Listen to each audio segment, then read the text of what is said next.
Hello, horse racing fans. It's Mark with InHereTheyCome.com. We're getting ready for this final future wager on the Breeders' Cup Classic Division. It is Pole 2. This is the first time ever of a future wager in any of the Breeders' Cup divisions. And this is the second and final future wager poll. It opened yesterday on Friday at noon and will close Monday, Labor Day at 6 p.m. And just like the Kentucky Derby future wager pool, it is comprised of 23 betting entries plus an all other or the field. There's just win-only wagering. There's no exacta like the Kentucky Derby future wagers have. So that's a little bit of a difference. I'm sure it'll change in the future years, but it's a pretty decent idea to do this. They're just copying the Kentucky Derby future wager system. There are 8 challenge races for the Classic Division where the winner gets an automatic entry into the Classic with all their fees and travel expenses paid. 5 of them have been completed. There's just 3 remaining, and 2 of them are being run on Saturday this weekend. And that's the Pacific Classic and the Jockey Club Gold Cup. And then the final winning your in race for the Classic Division will be the Awesome Again Stakes in October 1. Classic Division, the winners in the Classic Division. So here are the ones that have won the 5 completed challenge races. In Japan in the February Stakes was Cafe Farrell. He won't be coming over for the Breeders' Cup. He won this race last year and had no intentions on coming over. The Stephen Foster this year is Olympiad. His odds are 30-1 in the future wager pool. And he is running today in the Jockey Club Gold Cup. Cyberknife won the Haskell Stakes. And his morning line odds are 30-1 in the future wager pool. Life is Good won the Whitney when he's at 4-1 morning line odds in the future wager pool. And Baid in Great Britain won the Judge Mudd International Stakes, which I believe this is the first year it has been a part of the Challenge Race Series for the Classic Division. Do not look for him to come over for the Classic Division. I guess there's a possibility he could come over for the Turf Division, but I 99-1 that he'll be here for the Classic Division. How to play the Classic Future Wager. Well, what we're going to do is we're going to use our proven winning profile for the Classic Division of our Breeders' Cup winning profiles. There's 42 factors actually in the that we use for handicapping the Classic Division. We're only going to look at those that are appropriate for this time of the year where we're currently 2 months away from the Breeders' Cup. So not all the factors can we apply to playing the future wager. Remember, the Classic Division is the richest of all the Breeders' Cup divisions, paying with a $6 million purse. And all the best horses want to win this. How do winning your in winners fare in the Classic Division? In the past 11 years, there's been 8 challenge race winners that went on to win the Classic Division. They were, last year was Knicks Go, and 2020 was Authentic, 2018 it was Accelerate, 2017 Gun Runner, 2015 Triple Crown winner American Pharoah, 2014 Byron, 2013 Mutual Macho Man, and 2012 Fort Leonard. That equates to 73% of the Classic Division winners had also won one of the challenge races. So you look at it in recent years, it's been pretty consistent on that Only missing out on 2019 and 2016.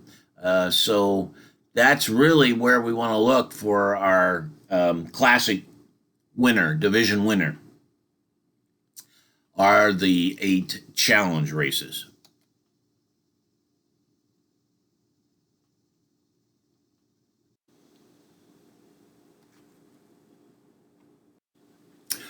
The Raise a Native Sire line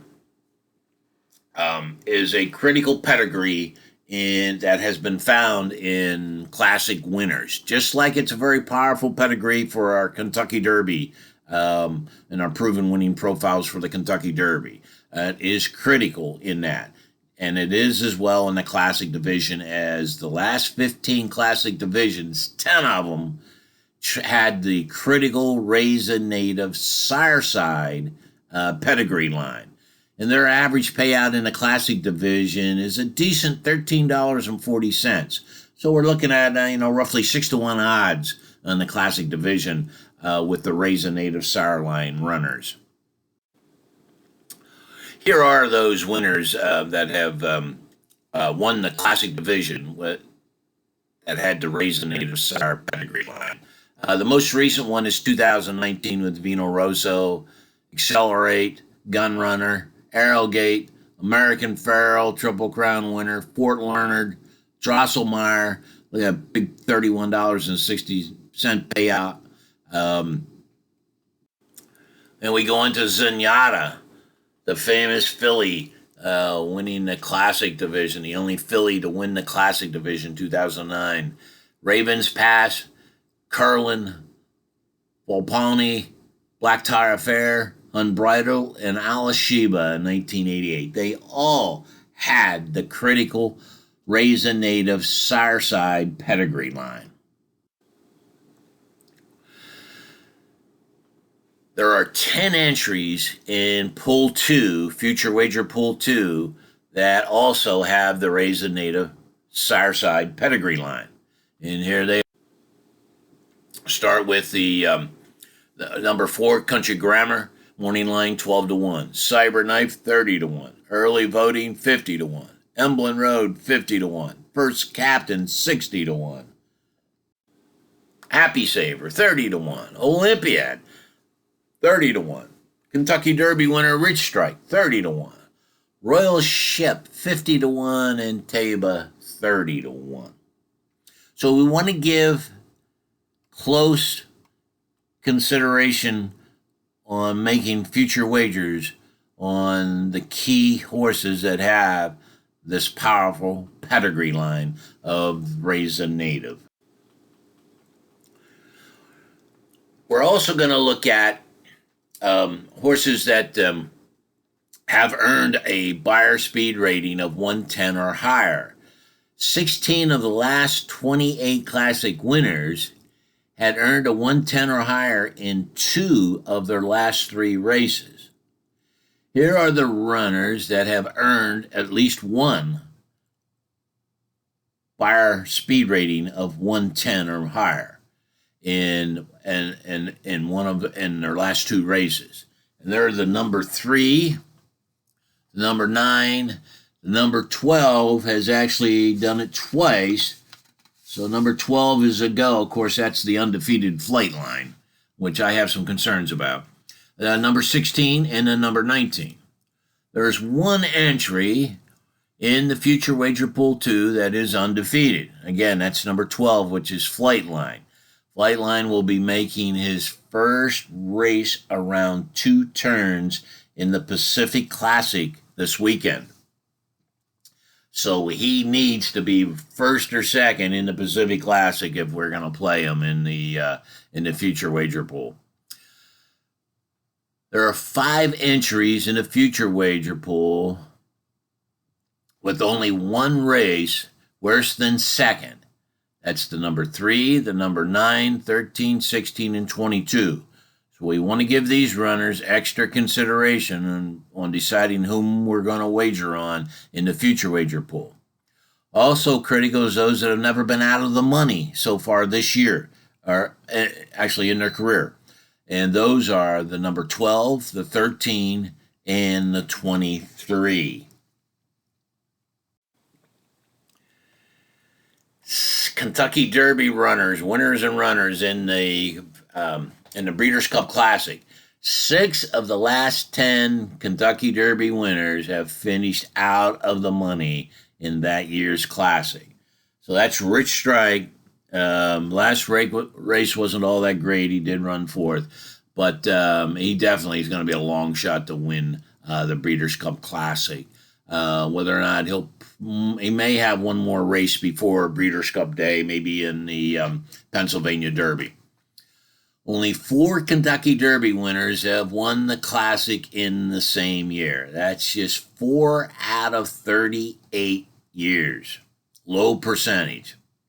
Runners that have finished in the money in the Kentucky Derby have won the Classic 8 times. So this year in the Future Wager Pool, we have the top 3 Kentucky Derby runners in the Future Wager Pool. That's Rich Strike, Epicenter, and Zandon. Epicenter is a big play. Second favorite in the Future Wager Pool. Ran a good last races all this year, but he likes to run second. And I don't see him any better than second in the Breeders' Cup Classic.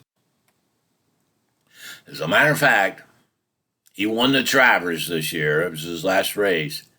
Not a good sign for winning the Classic division, where only 26 of the 26 Travers Stakes winners that have competed in the Classic, 26 of the 27 all lost in the Breeders' Cup Classic, and 6 of those were beaten favorites. So Epicenter won the Travers this year. I do not like him to win the Breeders' Cup this year, but I do like him to be second on Breeders' Cup Classic Day. 34 of 38 Classic winners had won a grade or Group 1 race in the current year. These are the entries that have not done that yet. Now, some of them are running this weekend in the Pacific Classic and a Jockey Club Gold Cup. So that the winners of those races are key ones to use in Future Wager. Here are the numbers that still have not won a Grade 1 race. Number 1, the 2, the 3, the 6, the 11, the 13, the 14, the 15, 17, 18, and 21 have not done it yet. So they are not a wise bet to win the Classic until they've done that. Runners that have finished in the money in the Kentucky Derby, as we said previously, have won the Classic just 8 times. Again, as I said, Epicenter, I don't expect Epicenter to win the Classic. I don't expect Rich Strike to. And Zandon, up in the air. Poll 2 closes Monday, Labor Day at 6 p.m. So you want to wait until the completion of the Pacific Classic and the Jockey Club Gold Cup are run on Saturday to see how these runners that are in the Future Wager Pool perform in these 2 key races as they are winning or in Breeders' Cup Challenge races. So in the Jockey Club Gold Cup, we have American Revolution, First Captain, Olympiad, Keep Me in Mind, and Dynamic One. In the Pacific Classic, we're looking at Country Grammar, Royal Ship, Express Train, and the Undefeated Flightline. Again, making his first start around 2 turns. To see how they perform. The Jockey Club Gold Cup is a key prep race for Classic Division winners. There's been 8 Classic Division winners come out of the Jockey Club Gold Cup. So we're definitely interested in that race today, on Saturday. We'll wait until Monday to see how the odds are playing out, how they're changing as the results of these 2 races. And then we've got to be looking for good value. I mean, we can get low value on Breeders' Cup Day. We're looking for high value in the Future Wager Pool. How I will play the Classic Future Wager Pool 2. Number 4, Country Grammar. If he does well in the Pacific Classic, I'm definitely playing him. Definitely playing him as he had a runaway win in the Dubai World Cup. He has 3 races this year, 1 win in 2 seconds. So he's definitely on my list. A lot of people won't play him because he's trained by Bob Baffert, and Bob Baffert has been bad news in the past year. But I will play him if he performs well in the Pacific Classic. The winner and the runner-up in the Jockey Club Gold Cup are must-plays. As I said previously, 8 winners have come out of this race. There are 2 invaders in the future wager pool from outside the country or outside the U.S. That's the number 8, Emblem Road at 50-1, and number 18, Misriff at 30-1. I will play smaller wagers on both of them. I like 8 a little bit better as his races have been on dirt. All of his races have been on dirt in Saudi Arabia. So I'll play them as I'll put a small bet, win bet on those 2. They're going to be huge odds, and they will be also huge odds on Breeders' Cup Day if they show up.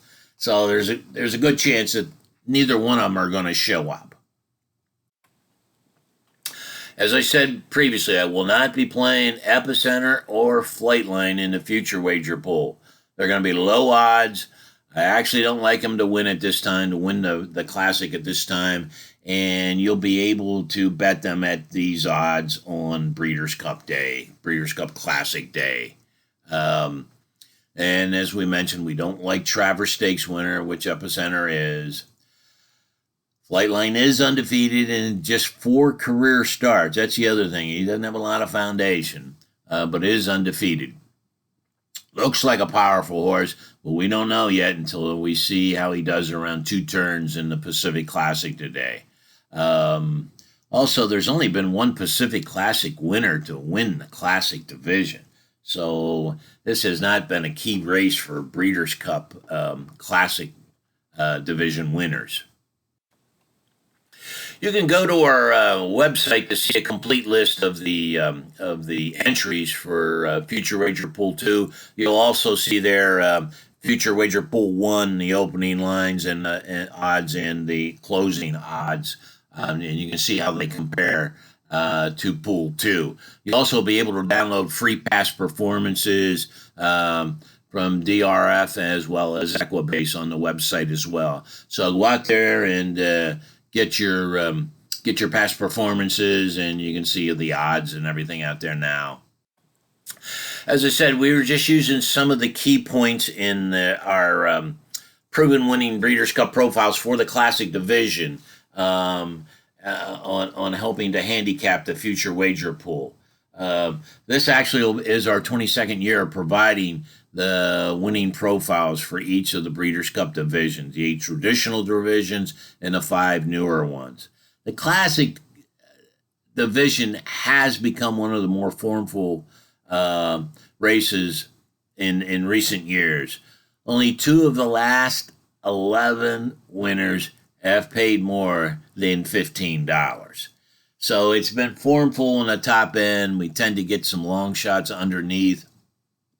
If you go out to our website, you'll also see a link there where you can click on to get a list of all of the Breeders' Cup Classic Division winners and their payoffs as well. Breeders' Cup profiles Breeders' Cup races are never what they seem to be at first glance. And it's critical to know those factors that have been proven to be important in handicapping the races. And with this type of information, you're able to zero in on those runners that have the best chance of winning or being in the money.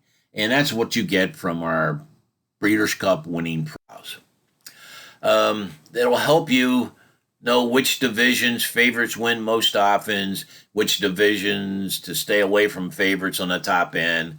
And this can be key in helping you structure your multi-race wagers in the pick 3s, 4s, 5s, and 6s.